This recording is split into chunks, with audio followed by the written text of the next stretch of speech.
Hi everyone, this is Manoj and Anna. So as we discussed last time, hi Anna, good morning.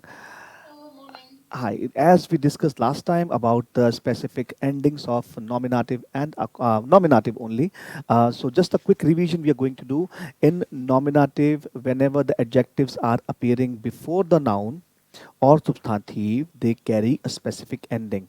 Anna, can you please try to elaborate a short exercise of everything we have done last time? Or can you please explain this to your audience, to your So, learners too? auf Deutsch, ja? Yeah, Okay, dann versuchen wir es auf Deutsch. Also, wir haben letztes Mal über den Nominativ gesprochen, wenn wir einen Artikel haben vor einem Nomen oder einem Substantiv.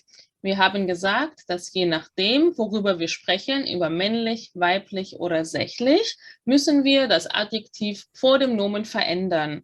Zum Beispiel, wir haben der Stift, ja, wir wissen, okay, es ist männlich, dann müssen wir sagen, der blaue Stift.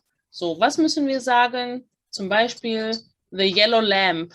Was müssen wir sagen? Wir müssen überlegen, okay, es ist weiblich. Dann sagen wir die Lampe, die gelbe Lampe mit einem E.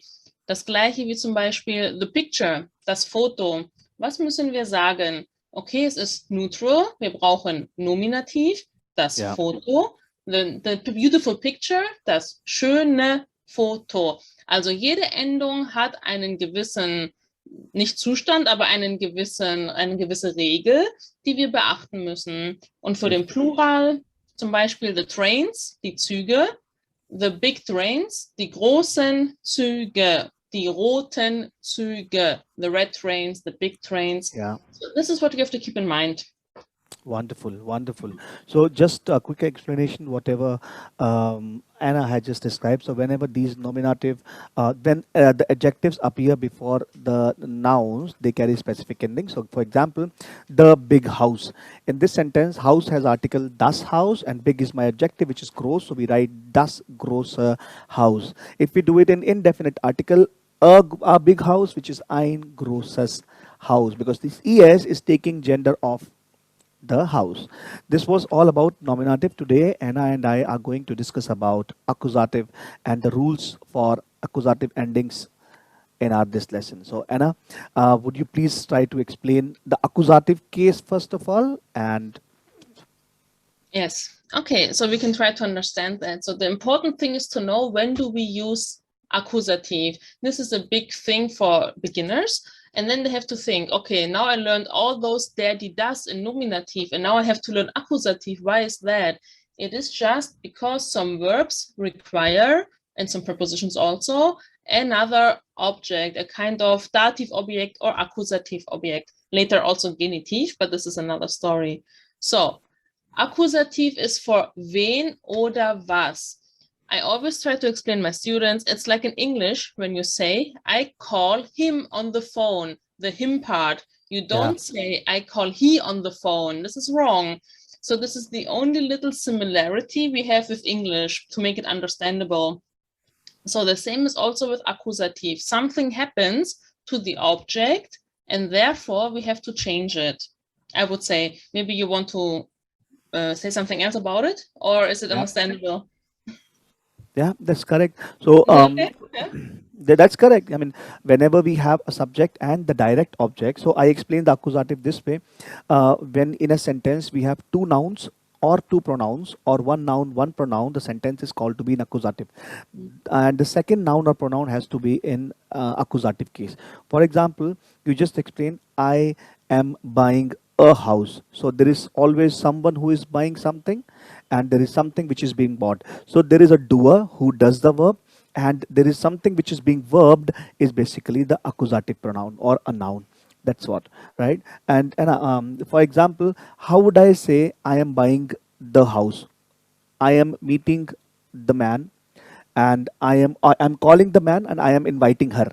These are three accusative cases. How do we say these three sentences in German? I hope I I am buying remember the them. house. I'm buying the house. Ich kaufe das Haus. Ja. Correct. Ich Correct. rufe den Mann an. Separable verb. Wonderful. We have to open it. Yes. And the last one was what? I'm inviting her. Ich lade sie ein. Correct. So here we see ich kaufe das Haus. Ich is my nominative because that is taking the nominative case. That is the doer. Who is buying it is nominative. What is being bought in this case, as Anna said, das Haus. Ich kaufe das Haus. Das is an accusative case. Second sentence, ich rufe ihn an. Ihn is my accusative personal pronoun because someone who is being called. Who is calling is nominative. Who is being called is accusative. And third one, I'm inviting her. Who is being invited, that's the her accusative case. That is all about accusatives. So far in this session we are now going to talk about adjective and the declination when the adjectives appear in accusative case, how they react. Okay, so Anna, can you please try to explain the concept of adjective ending of accusative case? Yes, it's not so hard. You can find many resources online and everything. So we said before the pen, der Stift. Then we have den Stift. In accusative, ich kaufe den Stift would be a whole sentence, just so you have it in your brain more. And then you put like an adjective in front. Ich kaufe den blauen Stift, ending en. Same goes with the lamp, for example, the yellow lamp we had before. Die Lampe, this stays the same. Die Lampe, ich kaufe die Lampe. Ich kaufe die gelbe Lampe, I at the end. What we had picture. Das Foto stays also the same. It's really convenient if you want.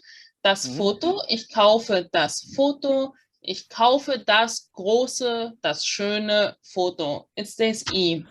Correct. Last one would be plural. What can we say? Der Zug? No, let me think about. Naja, die Züge sounds nice. Yeah, why not? Ich sehe die Züge. Ich sehe die großen Züge. Yeah, with en at the end.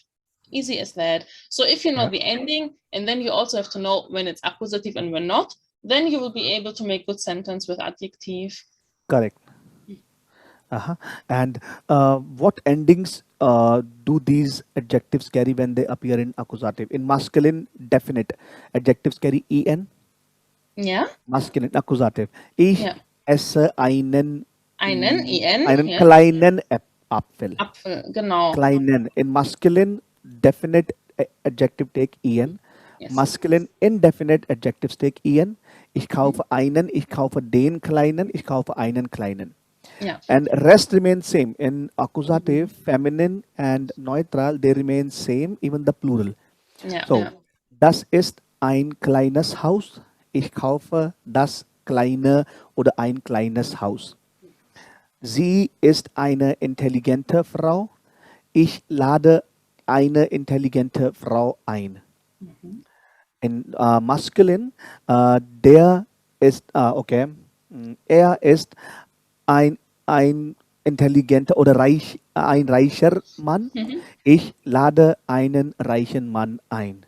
That remains same, right? Same thing is for feminine and for neutral, correct? Yes, everything was perfect. So it's really similar to the nominative form, except for the male form, which makes it easy and hard at the same time, because if you have to recognize it, it's a little harder for beginners, but later you will be thankful that it's quite the same at the end. Yes. Correct. So do we want to show our viewers some examples? Yeah, sure. As we said, we can do this in our second part. We have a little practical side now, and you can check out my channel if you want, and we will do some exercises. Correct. So before we close this session, can I show something our participants about the rules or the list which we just discussed? Sure. Yeah, one minute. So here we go. So this is what we just discussed. In nominative, our definite article is der, die, and das. Okay, it's not shared. Yeah. And in accusative, our article is den, die, and das. And the endings they carry with der, we always give e. And here we only have the difference en in nominative accusative. In indefinite article is er, ees. In accusative indefinite is en, ees, and plural takes en. Right. So Anna is going to now do some exercises with all of you to help you out in understanding the concept more. So thank you very much for watching. Do hop into Anna's channel to see the exercise and the explanation. Thank you.